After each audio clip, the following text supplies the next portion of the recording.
Pain has a way of either breaking us or building us. We all know that, right? But in high performance environments, whether it's military, it's corporate, it's entrepreneurial, we are often taught to suppress it, outrun it, or I would say outwork it. So, what if the breakthrough doesn't come from avoiding the valley, but walking through it with the intention? So, today we will explore the resilience, faith, and the purpose under pressure. So, hey, dear listeners, welcome back to another powerful episode of Mind Meets Machine, where we explore the leadership, mindset, and the human performance in a world that constantly tests our limits. I'm your host, Avik, and today I'm joined by a lovely guest. Please welcome Ryan T. Richard. So, welcome to the show. Thanks, Abby. Greatly appreciate it. It's awesome to be Amazing. here. Amazing. Thank you so much for joining us today. And so, dear listeners, before we get into the discussion today, I'll quickly love to introduce you with Ryan. So, Ryan is a professional speaker, mindset trainer, executive coach, and obviously the best selling author and the retired US Army Lieutenant Colonel. So, after 23 years of military service, 4 combat deployments, and a transition into Fortune 500 leadership, he now dedicates his work to helping overwhelmed professionals break free from the limiting beliefs, rediscover the purpose, and grow stronger through reflection, faith, and the action. It's gonna be a great discussion today, dear listeners. So I'll not take much of your time. Let's get started. Welcome to the show again. Yeah. No, I mean it's funny just listening to you kind of go down the bio. All of it just that's what a lifetime looks like, right? 47 years Exactly. of activity. And some people might be like, oh, it sounds like a lot. It sounds whatever it sounds like. To me Yeah. today, when I reflect on all that, it's just basically one story that gets them to having a conversation like we're doing from either side of the world and knowing that we can take something from everybody, be it if you're, a half life of me, basically we're, you're 23 years old, you still have a story, but there's more to be written. And what can you Exactly. take from the lessons that I've learned over time and space that, just like you said, for me, I internalized a lot of that pressure, that pain, that suffering, and it caused me to implode basically. And with that, now today, I just want to help others so they don't have to suffer as long as I did and basically cause a lot of drama in your life because you weren't willing to share all of those fears that you had because Yeah. as a man, it's not okay to cry. It's not okay to say you're not okay. And all of these limiting beliefs that are out there because today, real men cry and real men share their feelings. That transparency and brutal honesty that allows us to literally, a lot of that story that you shared in the Mm. bio is just only over the last couple of years. It wasn't the amazing 23-year military career. It wasn't the, few years in Fortune 500 America. It's literally just the last basically 2 years of it, which is blowing up because I've found ways to not internalize it anymore, is just to continue to share it and give it away. Because if you give it away, you get to keep it. And for me today, what that looks like is my walk in recovery and my walk in my spirituality. So it's one of those that, yeah, let's go. So I really appreciate it. Amazing, amazing. Like one thing I'm really very curious about because you have moved from the combat zones to the corporate boardrooms, and also about the personal recovery as well. So, like, what was the moment that when you realized that the strength is not about kind of suppressing the pain, but actually confronting it? For me, it was, I look back and reflect on my mortality and my sinfulness.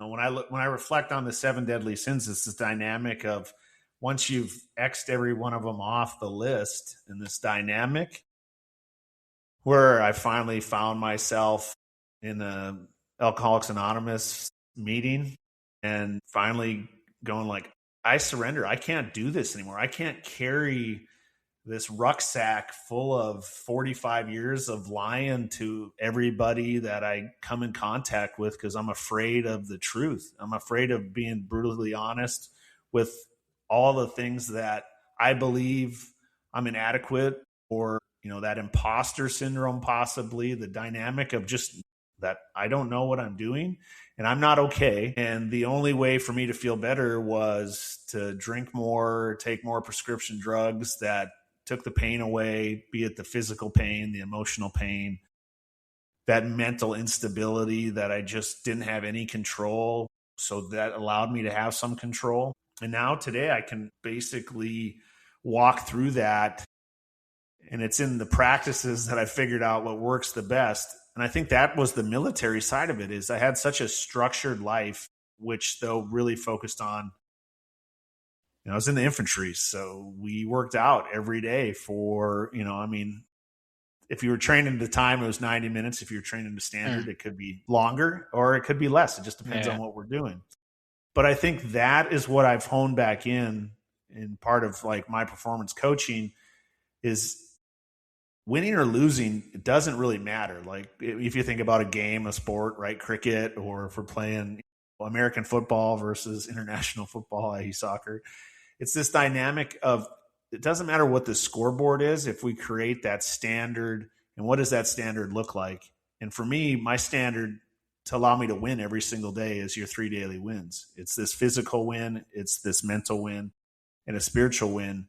That if I do what I do, which looks like, working out for 2 hours in the morning while I read my Bible after that, and then I pray and meditate in such a way that no matter what my day looks like after that, it could be a complete poop show, just completely out of control.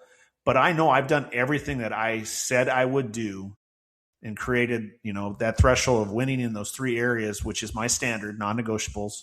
That is what I think allowed me to be successful in the military. The problem is I did not take that into my corporate career. I was like, I'm retired now. Woo, we're good. I can sleep in till I got to go into the office. And a little thing called COVID. I don't know if it happened on your side of the world, but it certainly happened here in the United States. And so I didn't always have to go into work. Sometimes we'd only have to go into the office like, 1 day a week, 3 days a week. And corporate, we started at like 9 and, we were done by 5. I have a saying, you lock in those 3 daily wins from 5 to 9. So that locks in your 9 to 5. Me not doing that when my corporate environment, I gained 50 pounds. I was making way more money than I was making, obviously, in the military, about 3 times that with everything all entailed. And I was just burning it because I was unhappy. I wasn't fulfilled. The corporate environment did not give me the purpose that the military did. And so realizing that today, I actually created a course called The War of Purpose Built to Break. And it shows that you're going to have moments in your life that are going to try and break you. I went through a divorce. My children didn't want to have anything to do with me. Then I lost that corporate job. And thank goodness I was about 7 or 8 months sober when that happened. So I had a solid foundation to, finally have like that most, for me, catastrophic thing. I'd never lost a job in my life before. And I was at peace though in that moment because I'm like, what else can happen? What else can possibly happen? The person you had a 25-year relationship with, your 2, at the time, I suppose, 16 and 18-year-old daughters, like basically being like, you're a failure, dad. Like, we can't hang with you anymore. You broke our hearts, kind of thing. And then it's like, okay, final nail in the coffin. Multi 6-figure job ends up going away. Now what? What Agree. do you do? What do you do? And in that, that's where I started to create my way out. And what it looked like was the dog. I mean, I was super depressed through, getting to that point already, but I was into this journey of very spiritual awakening. I was enlightened. I had this rebirth. As such, I found myself, for the first time in my life, buying a Bible. I'd already started going to church shortly after I sobered up. But in it all, you just really saw this cleansing of everything in myself and knowing that if this is Ryan's rock bottom, at least we finally found it so we can work our way out of it. And now today, that's all I want to do is help others work their way out of it, because you don't have to have the catastrophe that I did, like the one after another, after another, after another. You can just maybe have one of them, and let's find a way to, get through it. So you don't have to have the complete, what do you want to call it? Reinvention, basically, or starting from scratch, the full demolition of your life. That certainly can happen to many of us. And I know a lot of guys that it does happen to, but there is not an easier, softer way, but there is a solution. I agree. I agree. So, one more thing is like your work with the professionals who feel overwhelmed or stuck, maybe beneath the performance issues. What limiting beliefs tend to show up repeatedly? What do you think? Yeah, there's it normally, like for me personally, when I reflect on myself and then see it in others, it's this dynamic that they believe something is going to fill their spiritual size hole. Like it's like when I make $500,000 a year, I'll be happy. When I become Yeah. the COO, the CFO, the CEO, I'll be happy. When my family goes to Disneyland for the 15th time, I will be happy, or will be happy, or whatever that dynamic is. It's this false reality of either an idolateristic or materialistic standpoint, title, whatever it is. And normally what I've noticed is people then start to go down a hole of, like for me, it was alcohol and prescription drugs. For a lot of other men, speaking for men here, women can be similar as well. Pornography. Then you have obviously the dynamic of gluttony. And what does that look Mm, like in the sense of when I think of like today, I've been able to ratchet back on everything, like not doing nicotine anymore, but I still suffer from like Mr. Ben and Jerry's ice cream, the sugar monster kind of thing. And so maybe you don't have a problem with alcohol. Maybe you don't have a problem with like drugs or prescription drugs. Maybe it's not pornography either, but maybe it's the overeating, right? You're filling some emotional hole with the way you feel. And that goes back to motivation versus discipline. And that's the thing. We can't do it on our own. When people are like, holy cows, Ryan, in your reinvention, you became a best-selling author. You lost all that weight. You speak now. You just did a TEDx here in Duluth, Minnesota. Like how, what, where, why? And it's this dynamic of personal and professional growth plans. But I have a coach in every single one of those areas. Just like when you think of American football, we have like a head coach, an assistant coach, an offensive coach, a defensive coach, a linebacker coach, a safety coach, a quarterback coach, a running back coach, special teams coach. Like every single area on those teams has a coach. So why wouldn't you think you need somebody in your corner to keep you semi accountable and that possibly has gone before you mm, and made it out the other side with yeah. some type of game plan, right? And so those limiting beliefs, I always go back to we're chasing something versus attracting. That law of attraction is so much the power in it, I guess, of understanding once we surrender to whatever those beliefs are, the dynamic of the relief. It's like a pressure valve almost, where it's like, psh, letting the air out because you were suppressing so much of it and carrying so much of it. Where for my dynamics, I think about, and this is all me, it wasn't anybody else putting it in it because I wasn't honest with myself to have conversations with people, but I thought we had to have like a 5,000 square foot house to be, the man, the husband, the father that gives their family everything. I thought, a swimming pool was what was necessary, or season tickets at whatever sporting event, having a boat at the lake for us to just drive onto and hop onto. Like all these things that didn't create the brutal honesty that I was kind of talking about, and having real conversations on, I'm about ready to explode. I can't do this anymore. But I was too afraid to have those conversations because my fear of abandonment, that my family would then leave me. And so then I just burnt everything to the ground and everybody left anyways. So that's what happens. But I think that's why I always want to share is for boys to become men. Like we have to be brutally honest. because that honesty will give you the greatest life that you've always wanted to have. It's the one that literally those dreams that are inside of you that come up and you're like, yeah, I could literally be a best-selling author. That's something I never thought about, but like I have this thing keeps popping in my head. Or maybe it's just you want to write a book. And I mean, that's how it started, right? It took 3 books before one became a bestseller. That's awesome. And like, uh, if you talk about the how pain shows up in the leadership, like in high stakes environment, uh, unresolved pain, I would say it can show up as a kind of control, anger, withdrawal, or maybe even addiction as well. So, as, as someone who's walked through the recovery, how do you help leaders um, recognize the early warning signals?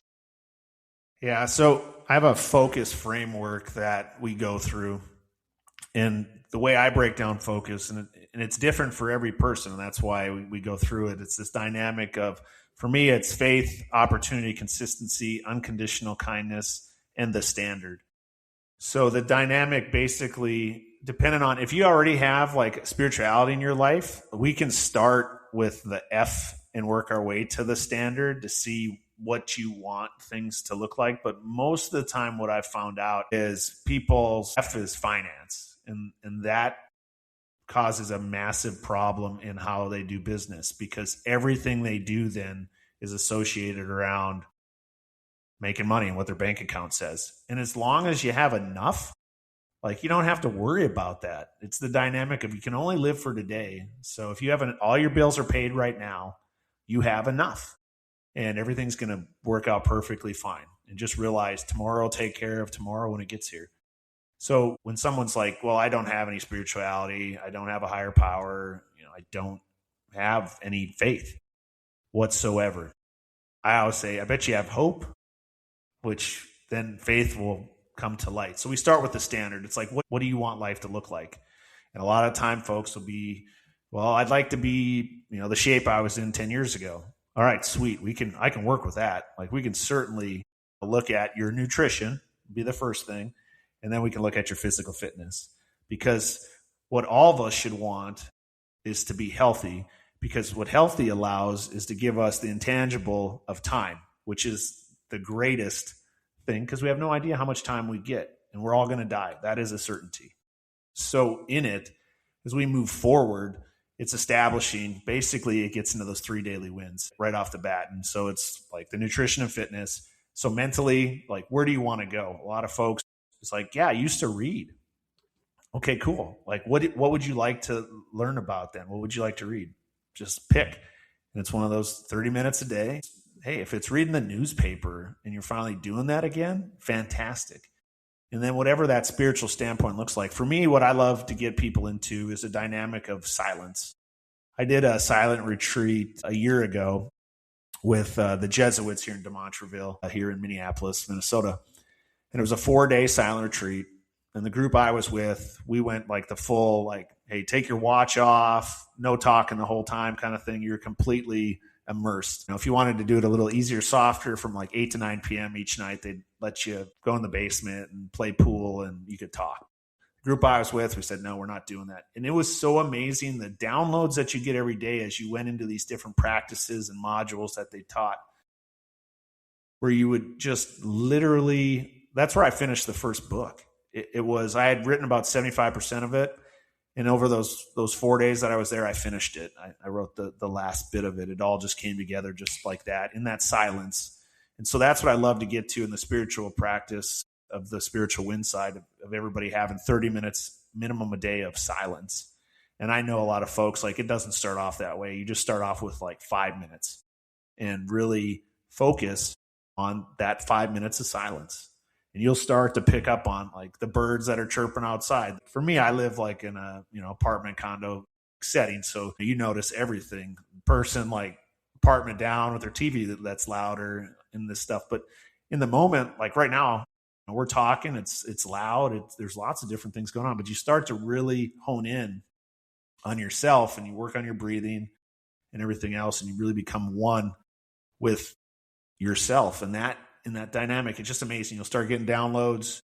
And you really start to see like what you're supposed to be doing when it comes to communicating with people. Your life just starts to just, it's this dynamic of, I learned this from a modern monk when I interviewed him back in November.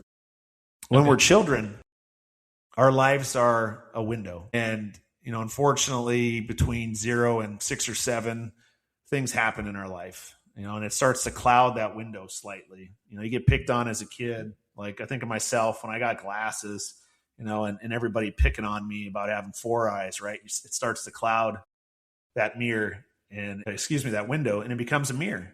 And so all you see is the things people said about you that hurt you, right? Like 4 eyes, or, you got crooked teeth and all these different things. And for me, starting off at a young age, I just started stuffing all that stuff down. Kind of got abandoned a couple times at the wrong times by my father.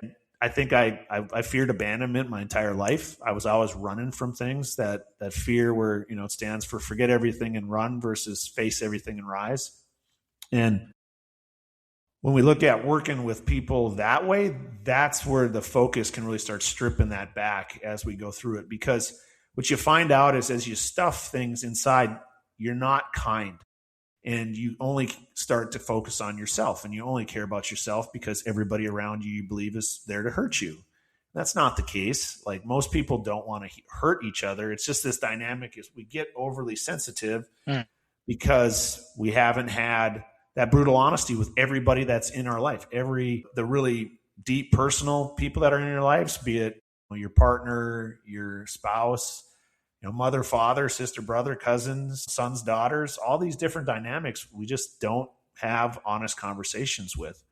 And that to me is where you start to see, no matter what those conversations look like, you should be able to be a kind person to everybody. From that, I call it a 6-step method to transform our lives. This was actually my TEDx talk. And it's this dynamic of going back to the smile. Because if I smile long enough at you and we make eye contact, I bet you smile back at me. And it creates this euphoric tendency inside of us to go like, if Bobby's like, I think he likes me, kind of thing. And Ryan was smiling at me like he must like me too. And it starts to give you this going like, it's not so bad. Today's not so bad. I can make it through today. And then you go into the pleases, the thank yous, is it excuse me's, the I'm sorry. And then you just repeat that all day long. And you just has this ripple effect, this butterfly effect throughout the world that in everything we do, is unconditionally kind. Because if we always mirror the interactions we have in our life with others that maybe aren't operating kindness, so we just don't smile and we don't say please, we don't say thank you, we don't say excuse me, we don't say I'm sorry, we don't continue to do that, the world's not a very kind place, because that's the dynamic of it. Like we're all busy, we all have our motivation to go get what we want in this world. It's comfort at the end of the day. Humans crave comfort. That's really what we've been talking about since we started. And that's where you get into the consistency, the opportunity, and then your F, like for me, it's faith. Then it goes to my family with my 2 girls, the dynamics of friends. Then you can get into finance and all that stuff down, but have that way, way down the list. Because if you have enough today, right now, everything's paid for, you have enough. Mm. And so that's the focus framework that I take every single person through. I'm just thinking about it. Like we do a webinar every week, and it's really cool to see everybody at the end of it go like, wow, that's so simple. Yeah, but if you don't have somebody go through it with you, like you're lost, because you'll always fake the funk on where you're at in it. Your standard, you lower that bar to where you can always reach it. You'll not smile. You won't say please. You won't say thank you. You won't say excuse me and I'm sorry. This dynamic I'm still working with my 75-year-old father on. And it's just really special as you see the consistency in your life. It's a non-negotiable every single day of what that looks like to get those 3 daily wins in. You'll start to see opportunities in everything you do. And all you have to do is say yes. Yeah. And, some people are like, well, that can be very scary. If I say yes to everything, like there's like unkind people out there and people take advantage of you. And the cool thing is like, normally there's 3 times that you have contact with somebody.